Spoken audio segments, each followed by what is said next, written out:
माँ की बातें। सरयू बाला देवी से वार्तालाप। 19 सितंबर 1918। रात के लगभग 8:30 बजे थे। माँ के तख्त के पास नीचे चटाई बिछी हुई है। माँ सोने की तैयारी कर रही हैं। मेरे जाते ही वे बोली, आओ आओ, मेरे पास आकर बैठो। सरला, इसे थोड़ी सी मिठाई के साथ पीने को पानी दे। दिन भर परिश्रम करने के बाद दौड़ी हुई आई है। मैंने पानी पीने में आपत्ति व्यक्त की, परंतु उनके कानों पर जू तक नहीं रेंगी। बोली, शरीर की ओर थोड़ा ध्यान रखना पड़ता है बेटी। सुमति 3 बच्चों की माँ होकर ही मानो बूढ़ी हो गई है। माँ अपने घमौरियों का प्रसंग उठाकर बोली, यह क्या हुआ बेटी? लोगों का होता है और चला जाता है, परंतु मुझे जो होता है वह छोड़ना नहीं चाहता। ठाकुर कहा करते थे, लोग अपने रोग, शोक, पाप, ताप आदि लिए न जाने क्या क्या करके आकर छूते हैं। वही सब इस शरीर में आश्रय बना लेता है। सो ठीक ही है बेटी, मेरा भी लगता है वैसा ही होगा। ठाकुर उस समय बीमार थे। कुछ भक्त लोग माँ काली की पूजा देने के लिए सामग्री ले आए थे। जब उन्हें पता चला कि ठाकुर काशीपुर में हैं, तो वहां सब ठाकुर के चित्र के सामने ही भोग लगाकर उन लोगों ने प्रसाद पाया। ठाकुर कहने लगे, देखती हो ना, कितना गलत कार्य किया है। जगदम्बा के लिए लाकर यही सब दे दिया। मैं तो भय से मरी जा रही थी। सोच रही थी, वे बीमार तो हैं ही, न जाने क्या होगा।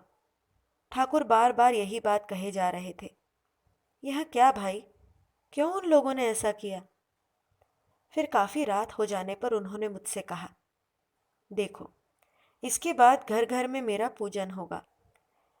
बाद में देखोगी, इसी को सब मानेंगे।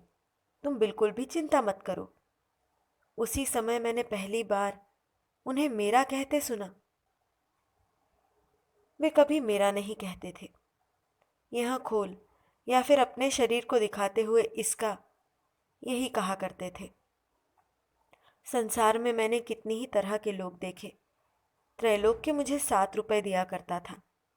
ठाकुर के देह त्याग के बाद दक्षिणेश्वर के दीनू खजांची तथा अन्य सभी ने मिलकर वे रुपए बंद कर दिए।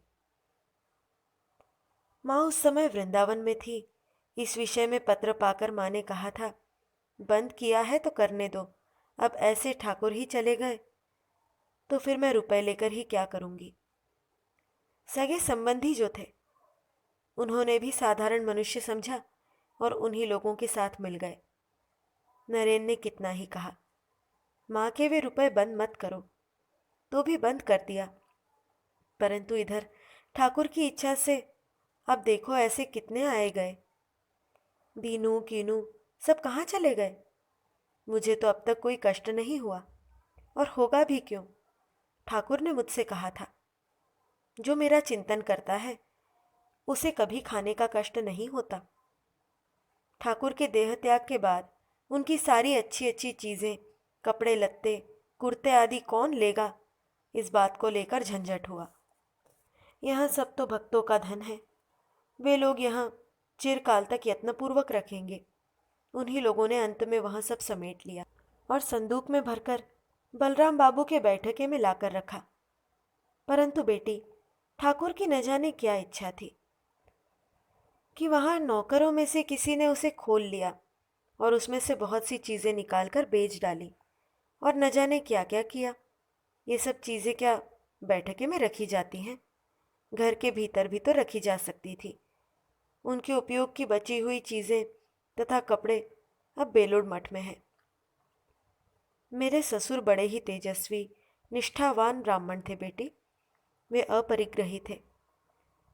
कोई कुछ घर में देने आया तो भी मना कर देते थे, परंतु मेरी सास को यदि कोई छिपा कर दे जाता तो वे उसे पकाकर रघुवीर को भोग देने के बाद सबको प्रसाद के रूप में बांट देती। ससुर को इसका पता चलने पर वे बड़े नाराज होते, परंतु उनमें ज्वलंत भक्ति थी। माँ शीतला उनके साथ साथ फिरती थी। उन्हें रात के अंतिम पहर में उठकर फूल तोड़ने जाने की आदत थी। एक दिन वे लाहा लोगों के उद्यान में गए थे। वहाँ एक 9 वर्ष की बालिका ने आकर कहा, बाबा इधर आओ, इधर की डाली में खूब फूल हैं, मैं इसे नवाए रहती हूँ, तुम तोड़ो। वे बोले, इस समय यहाँ पर तुम कहाँ से आई हो बेटी? उसने कहा, मैं तो इन हालदार लोगों के घर की हूँ। वे ऐसे थे इसीलिए भगवान आकर उनके घर में जन्मे थे। वे आए थे और नरेन, राखाल, बलराम, भवनाथ, मनोमोहन आदि उनके सांगोपांग लोग भी आए थे।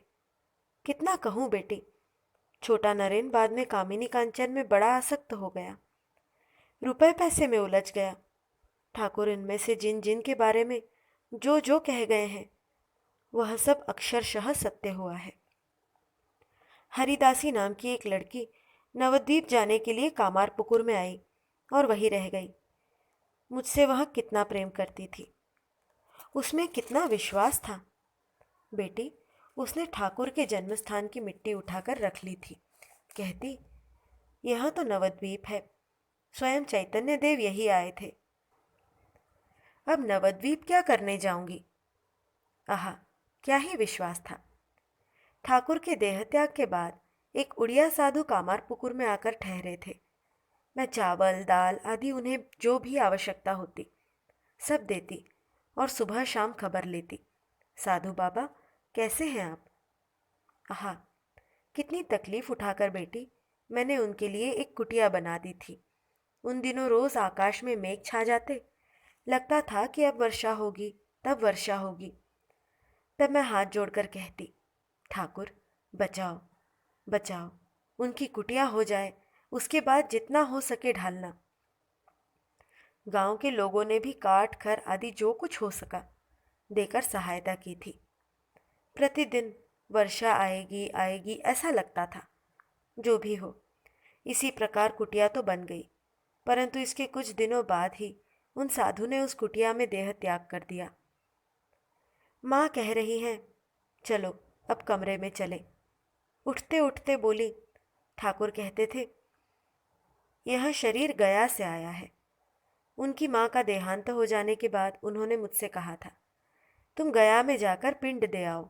मैं बोली, पुत्र के रहते मैं दूंगी, ऐसा भी क्या होता है? ठाकुर बोले, होगा जी, मेरे क्या वहाँ जाने का उपाय है? जाने से क्या फिर लौट सकूंगा? मैं बोली, तो फिर जाने की ज़रूरत नहीं। बाद में गया करने मैं ही गई थी। रात के लगभग 9 बजे थे। मैंने प्रणाम करके विदा ली।